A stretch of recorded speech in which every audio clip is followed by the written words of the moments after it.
dit ook al sê, volgende vat ons julle uit julle sitkamers uit al die pad na die woestyne toe van Saudi-Arabië, sowel as die pragtige skoon water van die bergrivier net hier buitekant die Parel. Welkom terug en welkom weer eens by ons effense anderse soort dekking van die 2024 Dakar woestynren. Volgens ons een van die 4 grootste motorsportwedrenne in die ganse wêreld en waarskynlik die heel strafste. Nou, gewone motorsportstories fokus natuurlik op die resultate, wie het waar geëindig. Nou, daarvan sal ons nou verder vertel. Vir hierdie slag was ons doelwit so iets wat anders. Ja, soos ons laasweek vir julle gesê het, was ons idee om julle bietjie van die goedes te vertel, die stories te bring wat julle nie op die gewone televisiedekking sou gesien het nie. Goed soos hoe ons die resies volg, waar ons slaap, waar ons ry, wat ons eet en hoe loop elke dag. Die realiteit is dat hierdie is die wêreld se strafste motorwedren. Dis soos enige ander strawwe motorwedren, maar daar is 12 van hulle in 'n ry. Elke dag is belangrik en elke dag se prestasie speel 'n groot rol wat die algehele prentjie betref. Jy hoef nie elke dag die vinnigste te wees om die wedren te wen, maar jy kan wel in een dag die wedren heeltemal verloor deur jou kar stukkend te ry, te lank vas te sit of natuurlik 'n groot ongeluk te maak.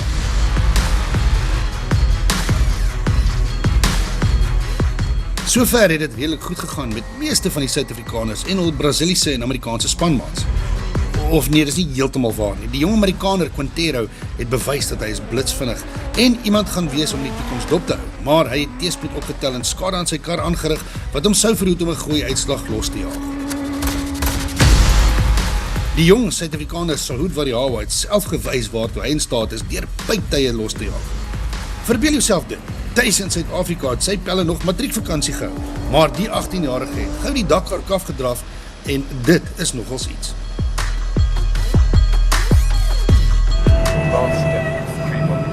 Intussen het Geniel, asook die Braziliër Lucas Moraes ook uitstekend van hul taak gekwyt deur hul name redelik hoog op die telbord te hou.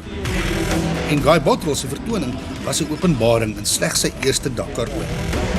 Maar die kompetisie was steeds styf met ten minste nog 2 van die Audi's in die fight. Sowel as die ProDrive Hunters van Sebastian Loeb en Nasser Al-Attiyah. Maar die algehele voorloper was hierdie man, die plaaslike jaar en die besigheidsman Yazid Al-Rashi. Hierdie is die sogenaamde MT Quarter. Dit is redelik diep in die woestyn en baie naby aan die Abu Dhabi grens. Jy gaan nie veel aan nie. Maar hier is die einde van die stage. En ons staan 'n waginspanning vir ons kar om in te kom. Hier is al 'n paar in. Hier staan die Audi's. Hier staan nog die Audi. Hier is Carlos Sainz en Sebastian Loeb wat hier staan. So is Nasser en Mathieu.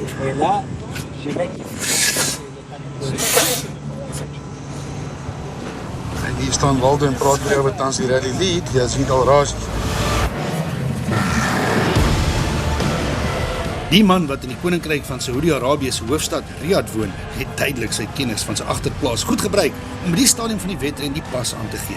Of dalk was daar 'n ander rede.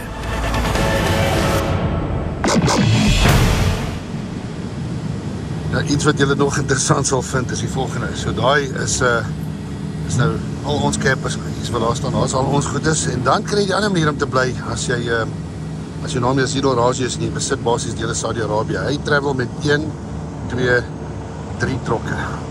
Hier is alles een ou se compound met sy eetkamers, sitkamers, toilets, slaapkamers, ja. Dis hoe hy operate.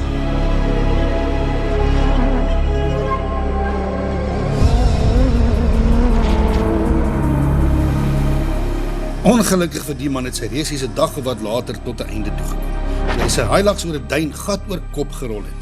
En kort daarna het nog iets gebeur wat ons akkuraat voorspel het. Nasser Al-Attiyah was keelvol vir sy Hunter se skete en het sommer openlik gewens hy was terug in Hilux die dag toe hy die handdoek ingegooi het.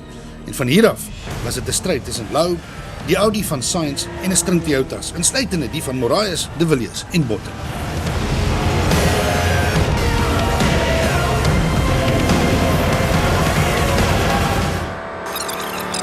Redelijk beknop in die biblik eintlik. Die plek is mooi groot, ons God knop en almal park bo mekaar. Al hierdie campers wat so bo mekaar staan, is alles ontspan. So ja, hier's die een waar ek en Aldo bly. Die slaapsakke en kussings en tente gereed om in te gaan. Daar's ons camper, hier's ons tent wat ons as kantoor gebruik om te edit elke dag. Hier's waar al die drywers en almal bly. Daar's 'n Brett, hulle Brett. Staan die kar, hier's ons besig om gereed te maak. So as iemand ook besig om vir 'n safety materiaal af te neem. 70 kilometers of pure race space, so we'll see what happens. Karre is klaar geservice gisteraan. So is die Brazilian Lucas Moraes. So is die hele Kipnik, so wat julle almal sal herken. Dis vriendelik man, dis Suid-Afrikaners wat hier na Ek kyk. is vriendelik. Dis sy vriendelike vleis sê hier. Nou hier van nou af, dan is daar bogrel hier, dan is al hierdie goed gaan, sit ons op die pad, 800 kilos van hier af na die volgende plek. Na so 'n tipiese oggend waar die mens letterlik alles moes oppak en iewers inpak, volg 'n lang dag agter die stuur. Mens kan maklik gemiddeld tussen 500 of 800 km in 'n dag af. Dis soos om elke dag vir 2 weke die ekwivalente ry van die pad tussen Johannesburg en Durban.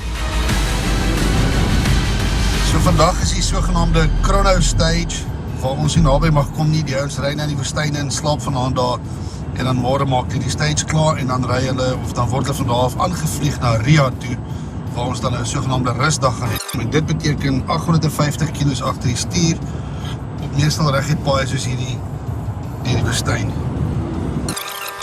Wallace is soos altyd besig om sy rekenaar en telefoon miljoen goed gedoen te kry.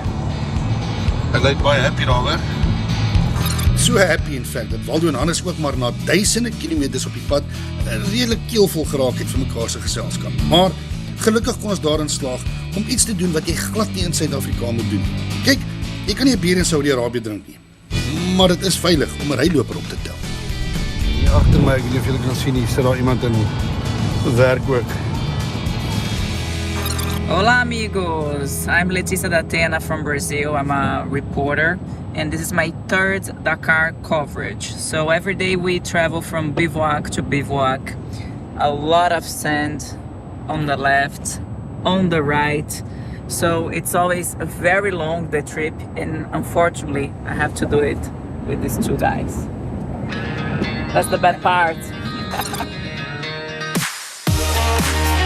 Iets wat geld vir beide die renjaars en hul navigators, maar ook vir die tegniese span en die res van ons wat elke dag onder redelike druk verkeer om deel te wees van die strawwe uitdaging, is om so nou en dan net 'n bietjie laf te wees, of om iets te soek, om daarom oor te lag.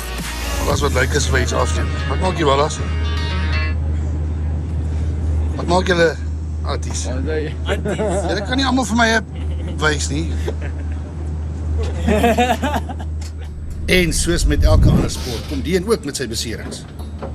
Hy het gegrind, toe kry sy oog seer, en toe hy na die tyd na die fisio toe gaan, toe sê hy, sy oog is nie lekker nie, toe vat sy 'n medics toe sit daar 'n stuk staal binne in sy oog, toe moes hy sy oog skraap, met 'n magneet die staal uithaal, en nou lyk hy so.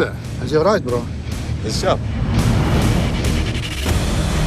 Intussen het die resies tot diep binne sy tweede helfte ingevorder, waar die manne en die meise besig was om self van mekaar te skei. En so stap die Dakar se tyd aan, kilometer vir kilometer, sneldeel vir sneldeel, dag vir dag. En elke dag is dieselfde. Mens moet eet, jy moet slaap, en jy moet seker ook so nou en dan toilet toe gaan. Soos HQ, Frederik, en Jan sit die ouens hier so en kyk op die groot skerm.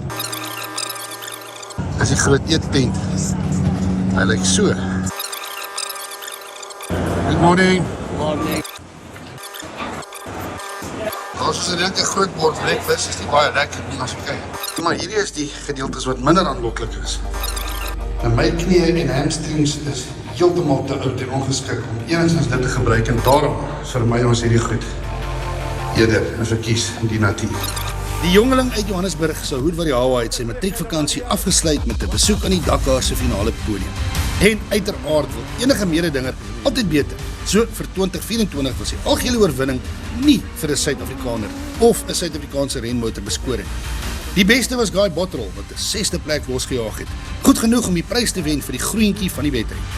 En ons ou Tommy, wel, Geniel het vanjaar sy 21ste Dakar aangedurf en sy 21ste Dakar voltooi. Al was dit dan ook in die 7de posisie. Die man van Stellenbosch het verskeie terugslae beleef en het ons beloof hy sien kans om nog 'n slag vir 'n podiumposisie te beklei in 2025. Ons dink hy moet sy sokkies optrek. Ons sê die tong in die kies, maar die man wat met die gesogte Dakar 2024 kroon weggestap het, is niemand anders nie as die 61-jarige Carlos Sainz. In sy Audi met die elektriese motors en die kragopwekker op sy agterend. Wel gedaan, El Matador. En net 'n paar weke daarna het sy laaitie gehoor dat hy vervang word deur Lewis Hamilton by Ferrari. Ja wel, jy kan seker ook nie alles wil hê.